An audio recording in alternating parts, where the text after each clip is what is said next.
the shell just comes off like that. Pretty cool, huh?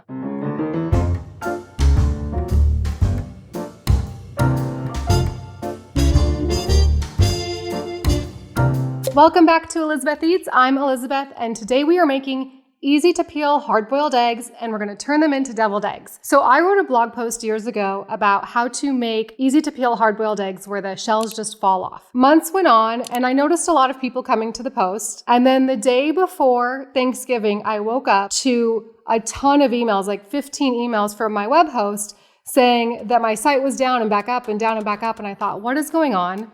I called them. 30,000 people had come to my website the day before Thanksgiving to look at easy to peel hard-boiled eggs. And then I realized it's because everybody wants to make deviled eggs for Thanksgiving. The same thing actually happens the day before Easter.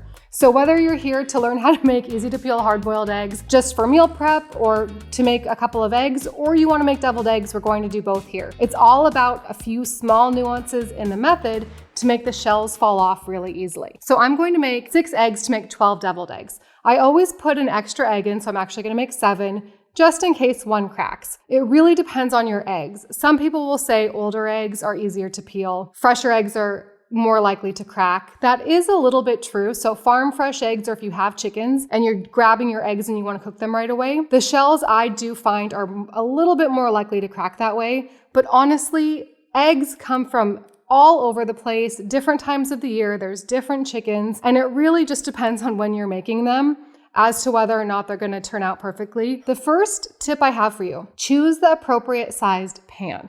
So I'm making 7 eggs here. So I'm going to use this pan. You want your eggs to be able to fit in one even layer in the pan. You don't want to have to put them on top of each other because they are more likely to break. So before you do anything, set your eggs in the pan and make sure they fit in one layer. There should actually be room between them. You don't want to pack them in too tightly because too much pressure on them will cause them to crack. There needs to be a little bit of room. But what I would not do is cook 7 eggs in something this big because they're more likely to roll around and have too much room, and they're more likely to crack. If I was going to boil a dozen eggs, I would use a pan that's bigger. The next tip, some people will say to use a thumbtack and put a tiny little pinhole in the bottom of the biggest round part of the egg. For me, I don't feel like it helps that much based on the method that I'm going to show you, but if you find that works better for you in your kitchen, you can do that. But what we're going to do is bring the water to a boil first. So some people will put their eggs in, cover it with water, and then put it on the stove.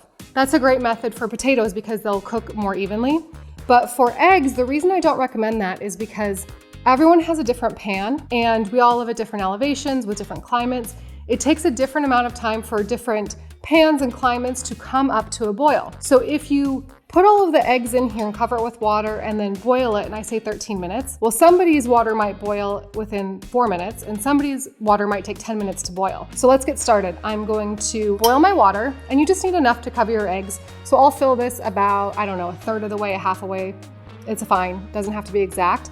And then we'll bring it up to a boil. You don't want it to be at a rolling boil when you put the eggs in because they can hit together and crack. So you want to turn it down to a simmer first and then gently lower the eggs in. You don't have to cover it if you leave it at a low simmer. If you're going to turn your burner off completely because it's just too hard for you to control the temperature, you can turn your burner off completely, and then you'll just want to cover the pot to trap some of the heat in. And still in 13 minutes, you will shock them with the cold water, and then the shells will peel right off.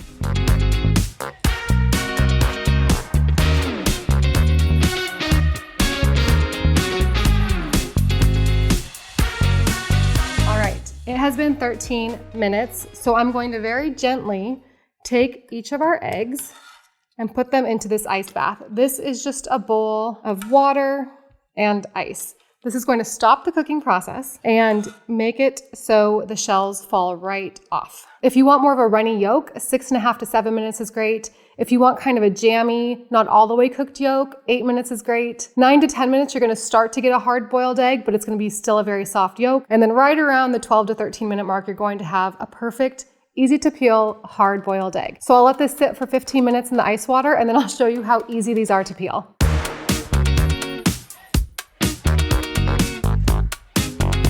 It's been 15 minutes. The way I do this is, let me dry it off a little bit. Now crack the bottom end, now the top, the bottom end being the bigger end, And then if it's not cracked all around, you can give it very gentle cracks. And you can even roll it just a little bit. But see how there was that air pocket there? This is the membrane. That's what you want. You need that to start peeling. Now look at this. This will just peel right off. Super easy. I don't love doing this under the running water because if it does break on me, if the egg white breaks, then I'm getting too much water into the middle where the yolk is, but the shell just comes off like that. Pretty cool, huh? I will give them a very quick rinse under the water just to make sure there's no little shell bits. And then we're gonna dress these up 6 different ways. You can choose one way. I'll show you the classic way.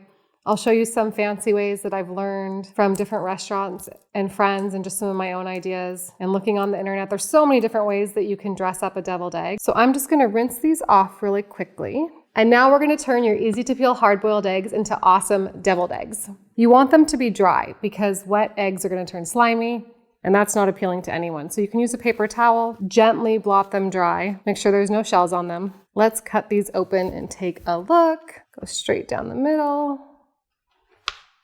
Beautiful, beautiful, beautiful, beautiful. I love the way this looks. I'm using these cage-free pastured oaks. They are so yellow. They look so beautiful and they're not overcooked. If they're overcooked, sometimes they have that kind of gray or green line in them that is just not super appealing. So you can take a spoon if you need it or just really gently, gently, gently, gently open them up. And you want to remove the yolks into the bowl. Be very gentle. You're making a little well for our filling, which is just the yolks with some mayonnaise and Dijon mustard. Hard-boiled eggs will keep in the refrigerator for up to 7 days. It doesn't matter if they're in their peel or not, but to be honest, they have a strong smell, so I would not cook these 7 days in advance and keep them in my refrigerator. I usually make them the day of. I might make the hard-boiled eggs the night before, which is probably why you're all on the site the day before Thanksgiving and the day before Easter, and assemble them and actually make the deviled eggs the morning of. If they're gonna sit out for longer than 2 hours, you wanna pop them in the refrigerator. So you wanna kind of serve them early in your get together. These yolks are so beautiful. These yolks are bright yellow. They are so pretty. It's gonna make for a really pretty deviled egg. All right, let's make our deviled egg filling. It is very, very simple. I have all of my egg yolks here. I'm gonna add 3 tablespoons of mayonnaise, any mayonnaise that you like. I'm using Vegenaise or Vegenaise. It's a vegan mayonnaise, which I know does not make any sense because these are deviled eggs. I just like the way this tastes and I always have it around. If you have a favorite mayonnaise, use that. I'm not using this because it's vegan, I just like the taste of it. And then 1 teaspoon of Dijon mustard. If you have just plain yellow mustard, that's fine. If you have a different yellow mustard that you love, use that. Dijon mustard is like an elevated flavor. I think that's really good in deviled eggs. Just a teaspoon of that. There's not a lot of ingredients in this. It's kind of the toppings is where we're gonna get fancy. Half a teaspoon of fine grained sea salt or kosher salt. This scoop is a 1/4 of a teaspoon, so I'll do 2. And then about 1/4 of a teaspoon of freshly ground black pepper. When you're adding black pepper to something, it should just be enough that a little bit of it touches everything. Let's take a fork and just mash all of this together. It's really that simple. I'm gonna show you how I use a plastic bag to pipe it in to make it look super fancy. You do wanna mix this up really smooth. So take your fork and take the time to really mash it. Some people like to add a dash of Tabasco or hot sauce to this at this point, just 1 small dash. You could do that. Some people like to add half a teaspoon to a teaspoon of lemon juice. That would be good as well. But because I'm putting so many different toppings on these, I'm not gonna add anything else to it. So what I'm gonna do is get this all mashed together. You don't have to use the bag. You can just clean off your teaspoon and scoop it in, but this is for a holiday, so I wanna make it pretty. So I'm gonna get a platter out and I'm going to arrange my eggs on the platter. Now let's take our bag, fold it down, just this will make it easier to close. So you have a little vessel like this. Scoop all of your egg yolk right into that. Now close it and then leave it open just a tiny bit because you need to be able to push the air out. And then grab it and then push it all down to one end. And then once you do that, you want to keep a firm hold on it so it doesn't go back the other way because we need all of this. We want to use all of it. So get it all down there and then snip the tip. Go less than you think you need. You can always cut more off, but you can't put it back. So cut just a little bit off. Get a firm grip with one hand and don't let go, and then use this hand to push it down. Push it and you can kind of go in a little circle like this and it will make a really pretty little deviled egg. Go a little bit less than you think you need because you want to have enough for all of them. You can always go back and add a little bit more. If you accidentally put too much in, if you get to like here, and then you're out, really gently scoop it all back into the bag and start over. You can definitely do that, but that's why I suggest starting small and then going back and filling in where you need to. Beautiful. These look great. Honestly, these look great as is. And now we're gonna dress them up. So traditionally, you would just put a sprinkle of paprika on these and you'd be good to go. I would not take the bottle and start sprinkling. You might get way too much out and you don't have any control over that. So either put some in the palm of your hand and then use your hands to sprinkle it, or if you wanna get really fancy and you have a small strainer, you can do the same thing. Just put a little bit in and then just do a tiny tap on the sides to make a really beautiful deviled egg. Option 2 that I think is really fun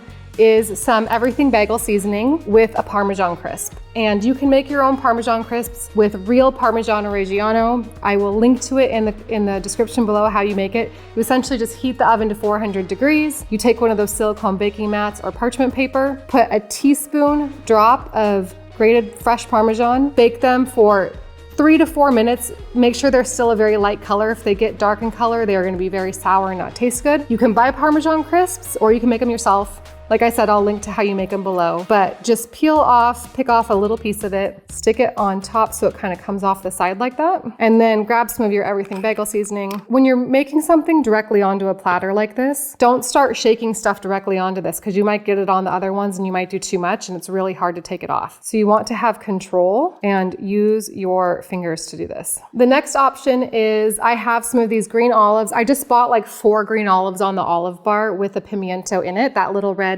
pepper. Make some slices so that you see that pimiento, that little red pepper, just like that. And you have this really pretty olive with the little pepper, and that makes a really cute little garnish as well. Any pickle or cornichon also works well. That's really cute. And I'll put some pepper on that one too. Grate some of it here, and then I'll use my fingers like I just mentioned. All right, our next option, these are just snacks for later. This is a really fun option. These are some pickled jalapenos that I made a few weeks ago. The link is on my website to make these. I do the same thing, exact same thing with red onions, so I have some of those. So a little jalapeno with a little piece of pickled red onion also is a beautiful and delicious option. I would just put that on there just like that. I'm gonna fan those out a little bit. That is really good and very pretty and delicious. All right, 2 more really easy options. Chives and dill are 2 herbs that you may have around from other things if you like them. And if you happen to have them, some just very finely chopped chives, and then the dill as well. I think it looks really elegant to leave the little dill pieces whole sometimes. So I might just put a little sprig of dill on top and then take the chives, sprinkle those right on top. Make sure you get them on the whites and on the yellow part. And the final option that I have for you that I think is really, really fun. This is called salmon jerky sometimes, or salmon nuggets. It's a smoked salmon that's been dehydrated. You'll find it at the fish counter of a nice grocery store. It's really expensive. It's $30 a pound. So buying it to serve is a pricey ingredient. I got these 2 little pieces for $1. So you can just buy a couple of very small pieces. You can cut a small piece of this and stick that right on top with a caper, if you have a caper or some kind of pickle. So I think that this is a really fun and elegant way to use a really expensive ingredient for an inexpensive price. And then you could stick 1 or 2 capers, however you think it looks pretty. Beautiful, beautiful, beautiful. Now we have all of these beautiful deviled eggs for the holiday. So whether you're making your easy to peel hard-boiled eggs for a holiday or for meal prep, whatever it is, now you know the method to make the shells fall off really easily, and you also know how to make really awesome deviled eggs. If you made these for a holiday, I hope you have a wonderful holiday with your family. If you need to print this recipe, you can get the link in the description below, along with everything else I talked about here. And if you like the show, please click like on this video and subscribe to the channel. That is the best way to support the show so we can continue to make more videos just like this. Thanks for being here, and I hope to see you here next week.